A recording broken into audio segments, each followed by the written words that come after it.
تعالى يا أيها الذين آمنوا إذا قيل لكم تفسحوا في المجالس فافسحوا يفسح الله لكم وإذا قيل انشزوا فانشزوا يرفع الله الذين آمنوا منكم والذين أوتوا العلم درجات.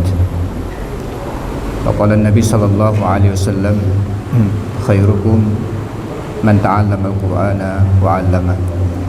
Sadaqallahul azim wa sadaqa rasulul karim.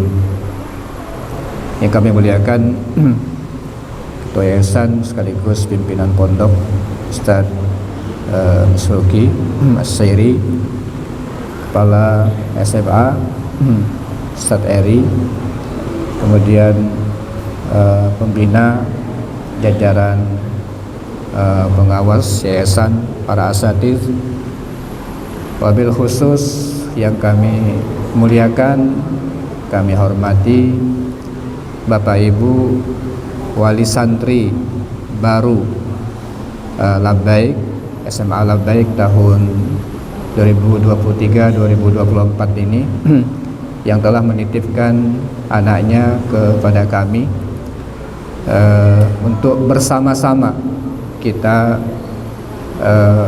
menjadikan mereka bisa meraih cita-cita mereka. Bapak sekalian, selalu saya ingatkan bahwa, dan saya sering sekali menyampaikan, Al-Quran ini adalah mulia. Al-Quran ini mulia. Siapapun yang terlibat dengan Al-Quran akan dimuliakan Allah. Al-Quran ini mulia. Siapapun yang terlibat dengan Al-Quran akan dimuliakan oleh Allah Subhanahu wa ta'ala. Allah yang maha mulia menurunkan Al-Quran yang mulia. Lalu dipilihlah malaikat Jibril yang paling mulia untuk menyampaikan kepada manusia yang paling mulia, yaitu Nabi Muhammad sallallahu alaihi wasallam. Tempat turunnya Makkah Madinah menjadi tempat yang paling mulia karena turunnya Al-Quran. Malam diturunkannya sekaligus malam Lailatul Qadar menjadi malam paling mulia. Inna anzalnahu fi Lailatul Qadar wa ma adraka ma Lailatul Qadar. Lailatul Qadar khairum min alfi syahr. Kemudian bulan turunnya menjadi bulan paling mulia, syahrul Ramadan allazi unzila fihi al-Quran. Bulan Ramadan, bulan turunnya Al-Quran, padahal malam turun sekaligus itu satu malam Lailatul Qadar, tapi bulannya ikut jadi mulia juga, bulan Ramadan, karena bulan Al-Quran. Jadi bulan paling mulia. Bahkan Bapak Ibu sekalian, jangankan orang yang terlibat, kertasnya tuh Pak, kertasnya tuh yang dipakai untuk nyetak Quran mungkin satu pabrik dengan kertas yang sama untuk mencetak buku. Tapi ketika dia dipakai untuk nyetak Quran, kertas itu nggak sembarangan orang simpan. Pasti orang simpan di tempat yang paling mulia. Beda dengan buku, padahal kertasnya sama, mungkin orang simpan di mana-mana, tergeletak nggak apa-apa. Tapi kalau Al-Quran orang mikir untuk meletakkannya sembarangan. Kertasnya pun ketika dipakai untuk nyetak Al-Quran, kertas jadi mulia. Nah, kita berharap kita semua orang tua yang ingin bercita-cita, orang tuanya mulia, anak-anaknya mulia, memilihkan anaknya untuk belajar kalam yang mulia, yaitu Al-Quranul Karim. Mudah-mudahan kita semua dimuliakan oleh Allah Subhanahu wa ta'ala. Amin ya rabbal alamin. Terus sekalian, cuman untuk mendapatkan mulia ini perlu proses. Imam Syafi'i sebagai salah satu panutan sepanjang zaman yang beliau bisa menghafal Al-Quran di usia yang sangat dini, masih sekitar umur 7 tahun baru sudah hafal Al-Quran. Kemudian beliau menjadi ulama yang sangat luar biasa dan sampai hari ini tetap menjadi panutan umat. pernah berpesan kepada orang yang menuntut ilmu. Beliau mengatakan begini, "Akhi, lan tanalal ilma illa bisittatin saumbika an tafsiliha bibayan." Saudaraku, tidak akan kalian mendapatkan ilmu kecuali dengan 6 perkara. Aku akan kabarkan kepada kalian penjelasannya seperti berikut. Zakaun wa hirsun wa ijtihadun wa bulghatun wa suhbatu ustadin wa tulu zamanin. Itu kata beliau. Saudaraku, tidak akan kalian dapat mencapai ilmu kecuali dengan 6 perkara. Aku akan kabarkan penjelasannya sebagai berikut. Apa 6 itu? Pertama adalah zakat. Yang pertama adalah zakat, kecerdasan. Dan kami yakin sampai SMP anak bapak ibu bisa melewati pendidikan. Sampai SMP anak bapak ibu adalah anak yang layak untuk melanjutkan pendidikan. Gak mungkin mereka tidak punya kecerdasan kalau sampai tamat SMP. Maka anak bapak ibu adalah anak yang insya Allah berpotensi untuk melanjutkan pendidikan. Zakat, kecerdasan adalah salah satu modal besar untuk melanjutkan pendidikan. Yang kedua adalah hirsun. Hirsun itu adalah keinginan yang kuat. Keinginan yang kuat. Bapak sekalian, di antara pertanyaan kami ketika ingin wawancara dan tes adalah masuk ke sini keinginan siapa? Kalau lebih besar keinginan orang tuanya, kami tidak prioritaskan untuk belajar di tempat kami. Kalau keinginan lebih besar dari orang tuanya, kami tak prioritaskan. Tapi kalau anaknya yang lebih kuat, biasanya itu yang prioritas kami. Karena ya, keinginan yang kuat untuk belajar itulah yang akan menjadi motivasi kuat bagi anak-anak untuk bisa belajar dengan baik. Itu kata Imam Asy-Syafi'i, zakaun, kecerdasan, wa hirsun, dan keinginan yang kuat untuk mendapatkan ilmu. Ya, keinginan yang kuat untuk mendapatkan ilmu. Itu kalau anaknya sudah, bahasa saya, urat geliknya itu adalah mau. Nah, udah tinggal lanjut tuh. Itu kata kunci utama kesuksesan anak. Selain kecerdasan, dia mau. Saya kalau ditanya, Ustaz, apa sih rahasianya kok anak-anak semuanya bisa selesai 30 juz? Ya, alhamdulillah kami dikarunia 5 anak dan alhamdulillah selesai semua, sudah selesai 30 juz. Saya bilang cuman satu, yaitu nyari urat geliknya, mau enggak dia ngapal. Kalau dia udah katakan mau, ya udah ke selanjut kita. Alhamdulillah 5-5-nya mau. Ya, 5-5-nya mau. Ya sudah, alhamdulillah. Ketika dia mau, orang tuanya tinggal lanjutkan itu. Kawal, kemauannya kawal. Nah, jadi hirsun itu adalah modal. Ya, hirsun itu adalah modal. Keinginan kuat untuk belajar itu modal. Ya. Tapi kalau adanya tidak mau, orang tuanya lebih mau, itu dorongnya berat. Ya, dorongnya itu berat. Ya, kayak mobil mogok ya. Tak mau jalan didorong, ya udah sakit dari itu. Ya. Sakit kalau mau jalannya itu. Jadi kita harus kuatkan betul kemauan anak ini, kita kawal mereka supaya kemauannya bisa berlanjut dengan suksesan insyaallah. Kemudian yang ketiga adalah ijtihad. Yang ketiga adalah ijtihad. Ijtihad ini adalah kesungguhan. Kesungguhan. Ya. Ada zakat, cerdas. Ada hirsun, keinginan kuat, tapi malas, tak jadi. Ya, tak jadi. Dia harus ijtihad. Ya, dia harus ijtihad. dia punya punya perjuangan yang lebih di atas rata-rata kawannya. Kalau program pesantren umpamanya hanya 1 halaman 1 hari, dia tidak mau begitu. Dia maunya 2, dia maunya 3, nabung katanya, ya. Dan dia punya keinginan berlomba-lomba dengan kawannya, sehingga wajar, alhamdulillah, santri-santri kita yang targetnya 3 tahun hafal, kadang-kadang ada yang setahun hafal. Itu karena ada ijtihad. Tapi karena ijtihad, Bapak Ibu sekalian, karena ijtihad, maka nanti hasilnya beda-beda, ya. Hasilnya beda-beda, tergantung zakatnya, tergantung hirsnya, tergantung ijtihadnya, ya.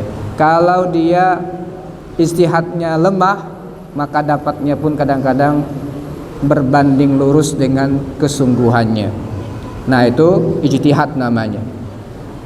Kemudian yang keempat, bulghatun, ya. Bulghah itu secara umum artinya berbiaya, ya, berbiaya. Nah, jadi pendidikan ini bagaimanapun nggak bisa berjalan kecuali dengan biaya. Karena mau dimanapun kita hidup, pasti biaya pasti ada. Hanya kalau dipindahkan ke pesantren, biayanya pindah sebagian ke pesantren.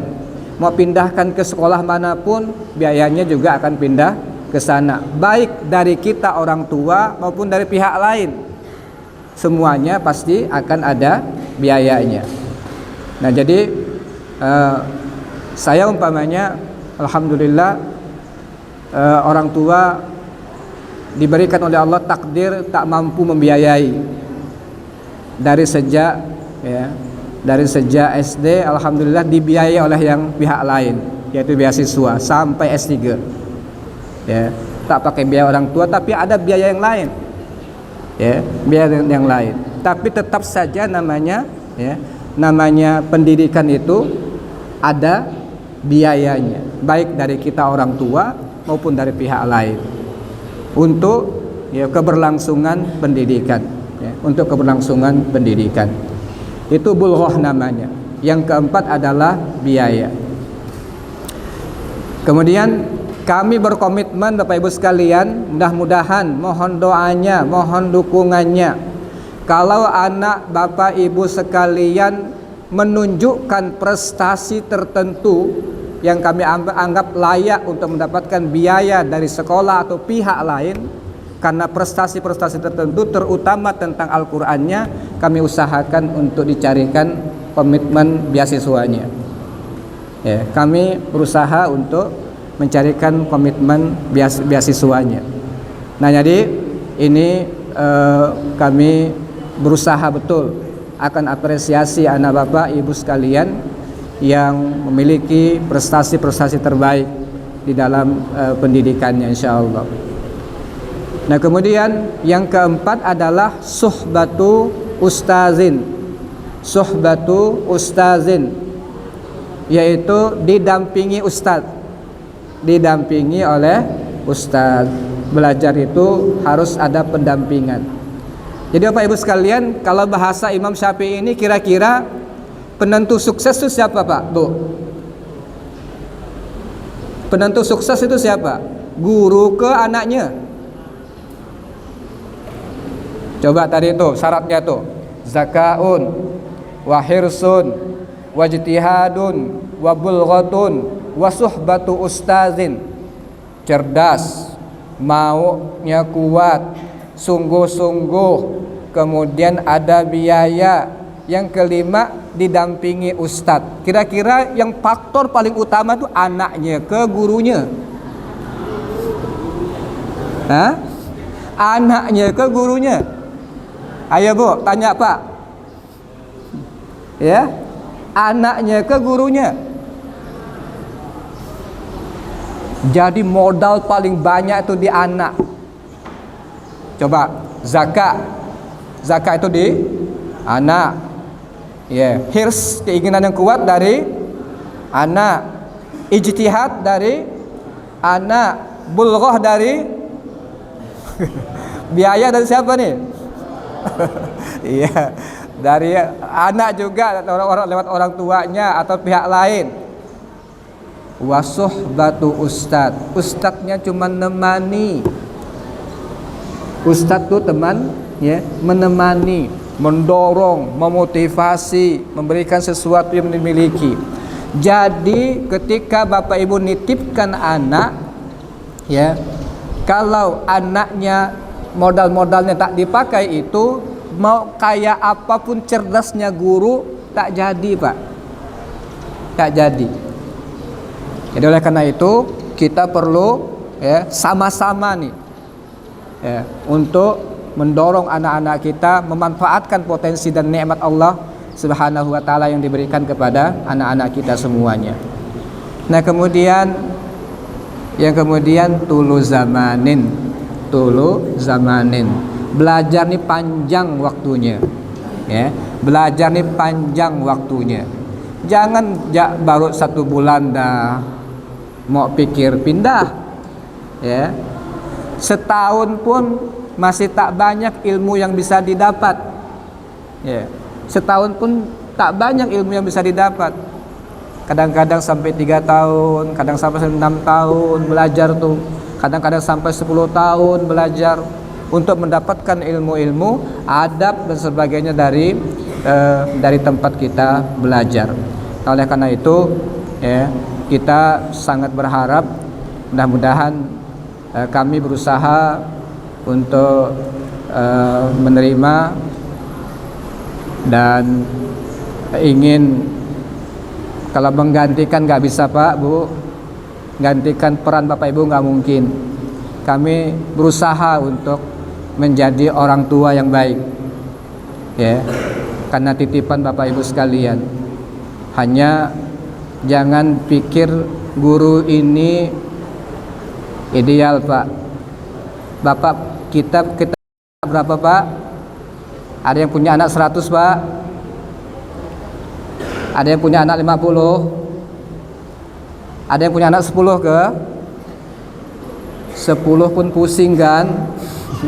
Ya, ini anak guru dititipin anak sekitar 50 orang, 100 orang dititipin gitu ya. Jadi insya Allah berbagilah peran orang guru nih kepada anak-anak nih. Mau kita insya Allah kita usahakan didik mereka. Tetapi ya kita juga banyak keterbatasan, tapi kami berusaha maksimal untuk bisa memenuhi amanah yang dititipkan oleh Bapak Ibu kepada kami di Ma'had Labbaik ini. Bapak Ibu sekalian, saya kalau ada yang nanya dan ingin daftar ke Labbaik, saya bilang ke orang tuanya, pikir-pikir dulu, lihat tuh sarananya dulu. Kalau siap silahkan, kalau tak siap jangan di sini. Ini dari awal kami terus terang, ya, kondisinya seperti yang Bapak Ibu lihat sekarang inilah, secara fasilitas. Dan kami sengaja tak menghadirkan laundry, nggak mau kami suruh dia belajar nyuci seorang aja, ya. Suruh dia belajar nyuci, belajar dia untuk keperluan pribadi dia, karena ya mudah-mudahan ada manfaatnya lah buat mereka pendidikan kayak begitu. Nanti pertama dia datang masuk ada cara belajar nyuci gitu ya. Jangan sedih Bu ya. Dulu di rumah tak pernah dia nyuci, syukur sekarang di pesantren nyuci.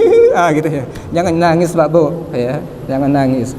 Ya, nggak apa-apa sedih sebentar, tapi insya Allah mereka akan menjadi lebih dewasa nantinya, ya, lebih dewasa nantinya.